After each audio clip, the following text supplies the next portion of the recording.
Hello, friends, and welcome. This is the Clueless Filmmakers Podcast. I am Weston Cross, and I am here with... Garrett Helgeson. And we are here today to entertain you and educate you as best we can. This podcast is all about those of us who are the less experienced filmmakers who are trying to make our way through this world, and we want to share with you the mistakes and fun things that we experience that you can learn from the silliness that we go through in all of our stumblings. We are not professionals. We just want to share with you what we're learning and give you a few laughs along the way. So, that said, Garrett, my good buddy, tell us a little bit about yourself. I'm Garrett. I just came down from Salt Lake City and got here in LA about a week ago and starting an internship at Paramount Pictures tomorrow. So just kind of getting adjusted to the LA life right now. All right, and what are your general goals in brief that you have for your time here in LA? Mostly just kind of getting to know how the studio system works, and networking, obviously, and yeah, just kind of seeing what I can build on for a producing career as I finish my schooling. Fantastic. That sounds like you have game plan-ish, whatnot. It's good. Why don't you tell us a little bit about your internship that you have there with Paramount? Tell us how you found it, how the application process was like, if there are other internships that you applied for, and how you got to where you are now with that internship. Okay. Yeah, probably about 4 or 5 months ago, I wasn't really sure if I was going to be able to make it to an internship, but I figured, why not try and see just kind of what options I have. So I applied to probably 45 internships online. I found some of them through BYU connections and talked to a lot of different people, a lot of the industry professionals I've worked with in Utah and around there, and found a lot of internship opportunities on Indeed.com. That's actually where I found the Paramount application. I heard about the Paramount internship through one of my teachers at BYU. But yeah, I just applied to a lot. The process, applying to each one, you have to create a separate cover letter for each one, a resume. If you can, just briefly, you said you found the Paramount internship at Indie.com? Yes. So what is Indie.com? Is that basically just a place that has, it's just like a job search website. It's a general job search website for film industry stuff, particularly in LA? Anything. Anything. And they have a lot of different careers on there. So. And did you apply through the website, or did they just have links that directed you to the Paramount website? Yeah. That's just where Paramount, and I saw one for, I think I applied for Fox, NBC, Universal, Lucasfilms, DreamWorks, and some other smaller production companies, and heard back from a few of them, but just chose to go with this one. So okay, cool. The process itself, how complicated was just going through and applying, and how long did it take before you heard back from Paramount? It was probably 2-3 months. I just kind of completely forgot about it because I got another internship opportunity, and just kind of expected to go with that one. Thought I didn't have any chance at other ones. I just applied because I didn't know if I'd have a chance or not, but figured I might as well try it, and happened to get the one at Paramount, so I went with that one. All right. And okay. Do they have any phone call follow-up interviews, anything sort of like that, or? Yeah, I got an email. I was in London, and they emailed me seeing if I'd be interested for a phone call interview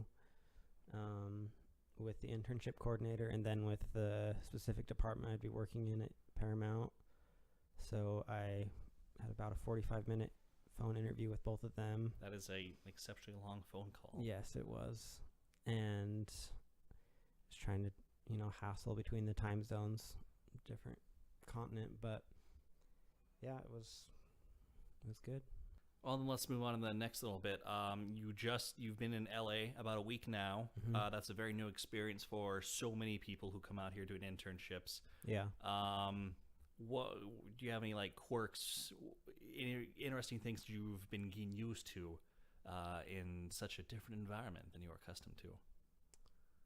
I've been to LA a few times, but it feels weird coming down this time, I guess. Just that I'm living here actually, and Yeah, this isn't a visit. This is this is an entire summer. so driving around has been interesting because usually when I've come down, it's with another person. So trying to navigate on my own has been fun. No co-pilot. You're just Yeah. stuck. And Siri does not tell you when to turn early enough, so I've got lost quite a few times. Yeah. I don't know why they don't have more features. They're like, you're going to turn right here, and then right after that, you're going to turn left. So immediately try to start crossing those 4 lanes of traffic. No, it's like, turn right. Now turn left now. Go! Yeah. And that doesn't help anything. No, especially not down here when there's like 5 lanes that you have to try and fly over. But apparently people don't really care if your car is perpendicular to the lanes you're in if you're trying to get to another lane. So it works out eventually. Yeah. They have interesting driving tactics here. How has your experience been with blinkers, turn signals here in the city? It's been good. There's been a few close calls, but so far, no accidents. So. Okay. I've so many people that just fly in front of me. Yeah. Don't use their blinkers. They just oh, there's a spot. It's mine now, and they just take it. I feel like my right ankle muscle has developed immensely by pressing the gas and braking really quickly. Just even driving the whole way down here, couldn't even be on cruise control because there's so much traffic. No, the whole hour, 2 hours before you even hit LA city limits, it is I-15 is very, very packed. Yeah. Oh man. Well, other than traffic stuff, because I'll come back to a couple of traffic items. Any other quirks, tidbits that you've been kind of getting acquainted with in Los Angeles? Not really. Mostly just been. I don't know. Haven't been out too much. Haven't been out too much. You spent the last week literally vacationing. Those were your words to me just yesterday. I don't have anything to do this week, so it's just been my vacation. Well, 3 of those vacation days were stuck working in my apartment doing some editing, but the other days I went to Six Flags and the beach. So that is, I guess, one super nice thing that's a serious perk to being out here in LA, especially if you come from rural areas like myself. I came from a small town with like 5,000 people. The closest city was Austin, and that was well over an hour away. There's so much to do, even compared to where we were in like Provo and Salt Lake City. There are concerts and shows everywhere, and theme parks. I mean, we got the Harry Potter World, whatever, Universal Studios opening up. There's Six Flags. I didn't even know there was a Six Flags, but apparently there's a Six Flags. There's Disneyland and the beach. It doesn't take too long for us to get to the beach. I know you get to live right by the beach. That's extra nice. Yeah. Whereas there in Utah, there were not a lot of things that qualified as much of a beach. Except for Utah Lake. But I mean, there's chemicals there, right? Chemicals there, and is there even any like sandy areas? Yeah, but with a lot of rocks. Rocks, orange. okay. Sand and rocks. And it smells terrible. So. Oh, it does. That's not most pleasant Lake. It also freezes over in the winter. I feel like the Pacific Ocean doesn't freeze over quite as often not in as this Utah area. Lake is. Yeah, no. And that was fun yesterday. We went to the beach, Garrett and I, and a couple other interns that hopefully we'll have here on the podcast, and we had a super fun time together. Well, I know fantastic thing dealing with LA that isn't quite as fun as all the events and concerts, but kind of going back on our traffic stuff is parking. Parking in LA is a just as much of a constant battle, if not worse of a one, than the traffic is. Because even once you get through the people who don't know how to use their turn signals and very aggressive drivers and just heavy traffic, you then have to find a place to park reasonably close to your destination. And sometimes you have to pay for it. Sometimes you're lucky, you find free stuff. Sometimes it's outrageously expensive, or sometimes you just have to park far away. And something that anybody coming out here, I need to say, has to consider right away when they're looking at where they're going to live, something we talked about last time, is parking situations in connection with where you're living. You want, if you're driving out here, if you don't have a car, that's not a problem. You'll just use the metro and things like that. But if you do have a car, you have to think about where that car is going to park. Not every place has a guaranteed parking spot in a garage. Not every place has, even if you're in a house, doesn't guarantee that they're going to have a little house garage there or a specific spot on the street.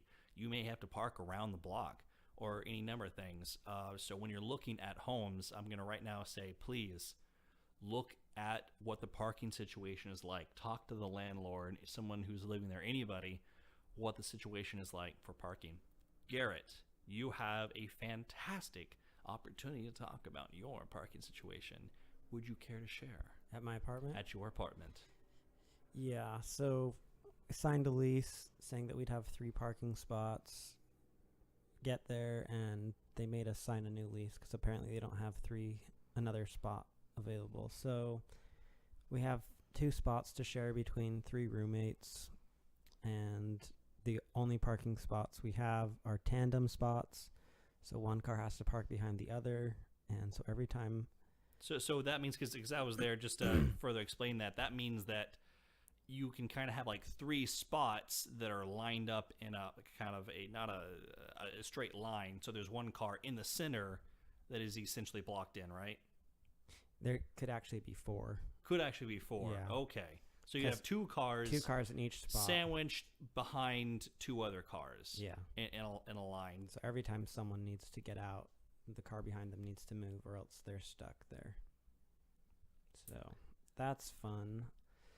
And pretty much the other person's just there. Whoever gets to the apartment last has to find street parking, which isn't too bad in the area I'm at, or just park at the guest parking, which isn't that bad either. So thankfully it's not too bad. But so even though these guys, so first of all, they didn't have the apartment that they promised you. So instead of having 3 bedrooms, you got 2 bedrooms, right? No. Oh no, it was just 3 parking spots. Well, I mean, well, first I was going to talk about, because they gave you a different contract for your apartment you were going to be in, right? The only thing different on the contract is the 3 parking spots. Okay. Yeah. Okay. So they originally did on your contract promise you 3 parking spots. Yeah. And they just surprise you with, hey, now you don't get 3 parking spots. So one of you has to cannot compromise, improvise. Improvise. Yep. And find a spot. And even then, there's still one of those 2 people are stuck in a spot behind somebody else. Yep. So you have 2 people really getting screwed over. The first person to show up gets screwed over because they get blocked in. Yep. And then the third person to show up gets screwed over because they have to find a spot somewhere else. Exactly. Yeah. So you just have to time it just right to be the second person. If it was me, I'd probably just Jeremy's gonna be home in 5 minutes. I'm just gonna wait here on the curb. Oh, there he is now. Oh, I'm going and block him in right now. Pretty much. Screw off your roommates. Yeah. Okay. Well, that sounds very exciting.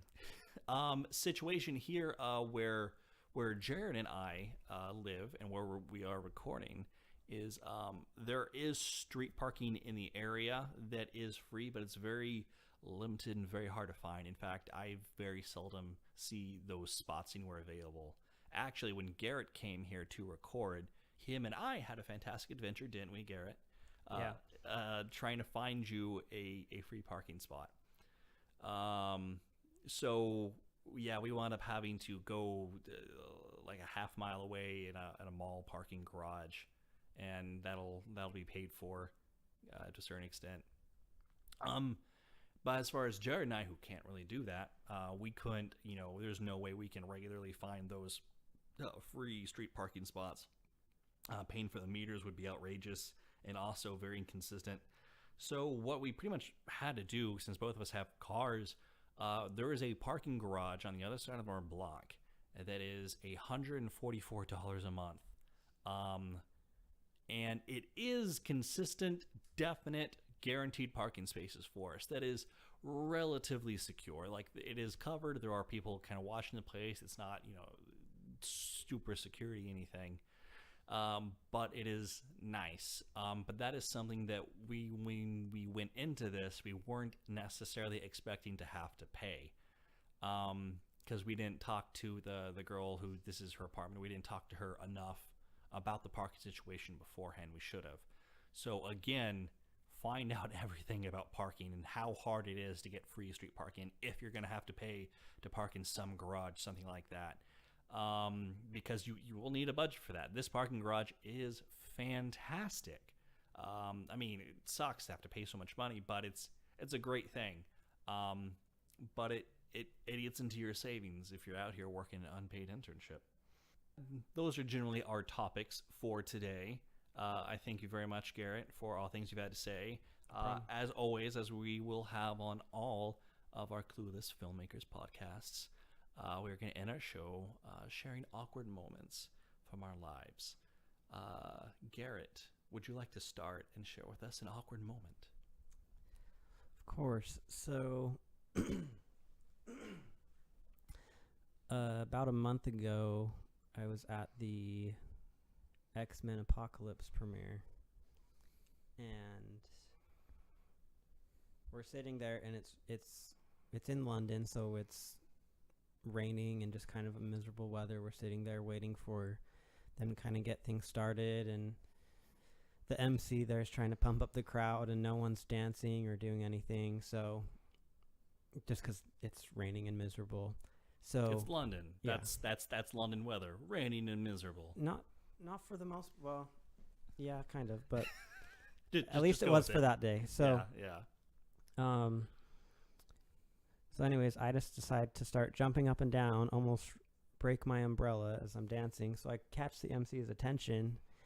So he comes over to give me a free shirt, but I just thought, just trying to get the crowd pumped up. So he would give me a free shirt, but no, he comes over and talks to me, and he has this thick British accent, and British, but like there's so many different variations. I couldn't really understand exactly everything he was asking me.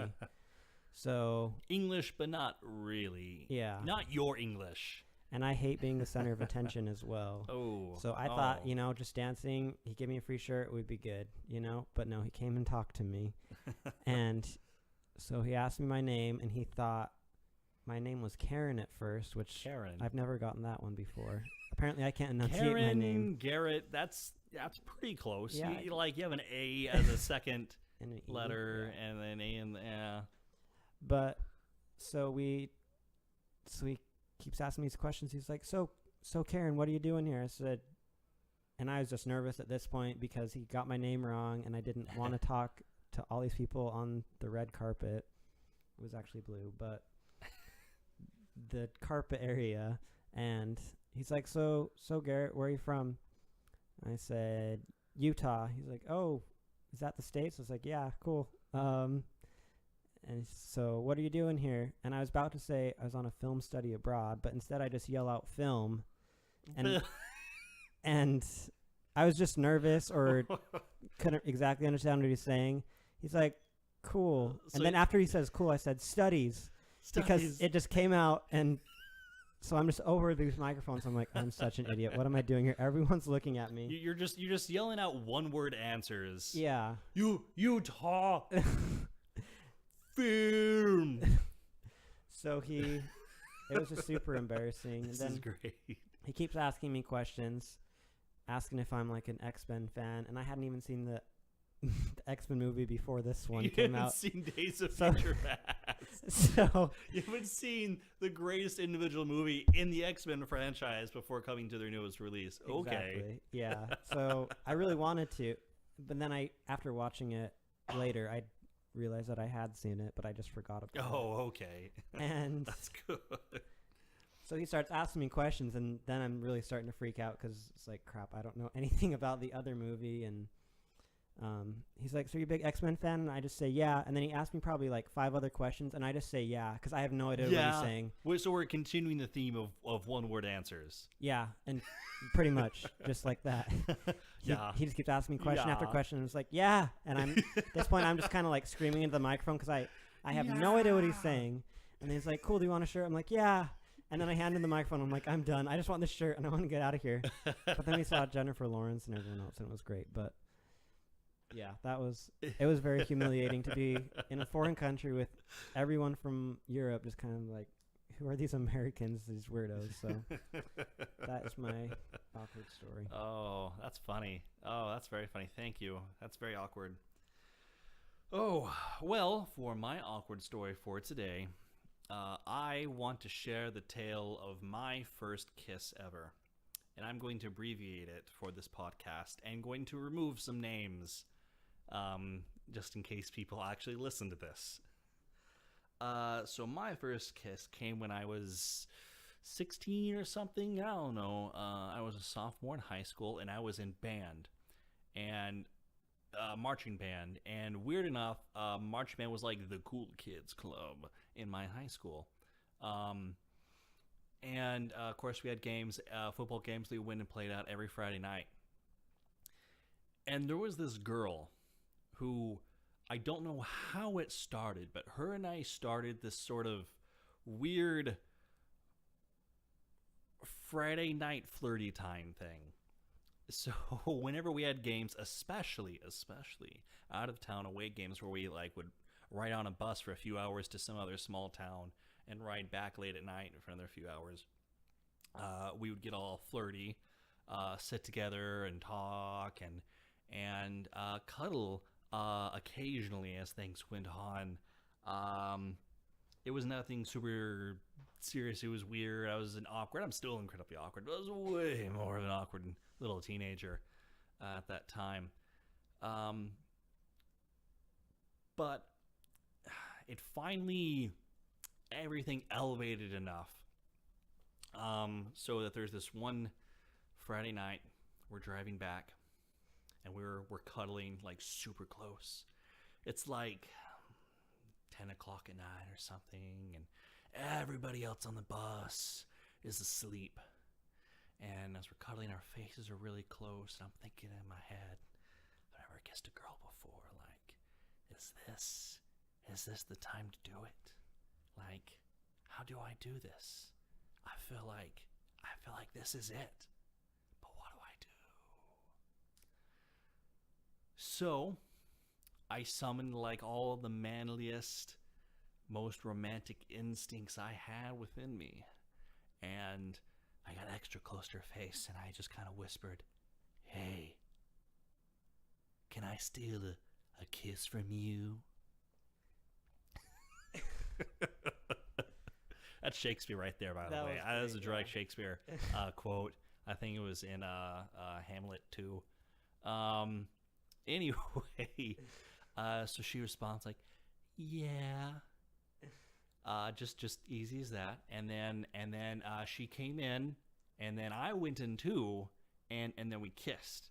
And it wasn't anything like big and extensive. We certainly weren't making out. That was way beyond my capabilities at the time. But there was just kisses and multiple kisses and more cuddles, and mainly cuddles, but a few kisses here and there. But that was kind of it.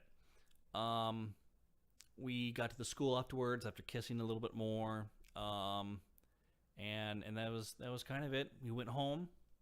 We didn't talk about anything. I had the whole weekend at home, and Monday rolls around. Just seems like a normal Monday. It's only been like 3 days since this event, and we're in that homeroom period class, where you don't have anything to do. You can just like do homework, whatever. You just sit in a class quietly. And this girl. Actually, no, it was a mutual friend of ours. She knocks on the door, and she opens up the door, and then the girl they had kissed is kind of there and right next to her. And she goes, "Hey, Weston, you come out here and talk to us." And so I go out there, and I'm like, "Hi, how's it going?" And like, "Hey, Weston, I need to tell you something." And this girl proceeds to say, "You really should kind of be on the lookout for John." I'm like, "John? Like, who is John?" "He's my boyfriend."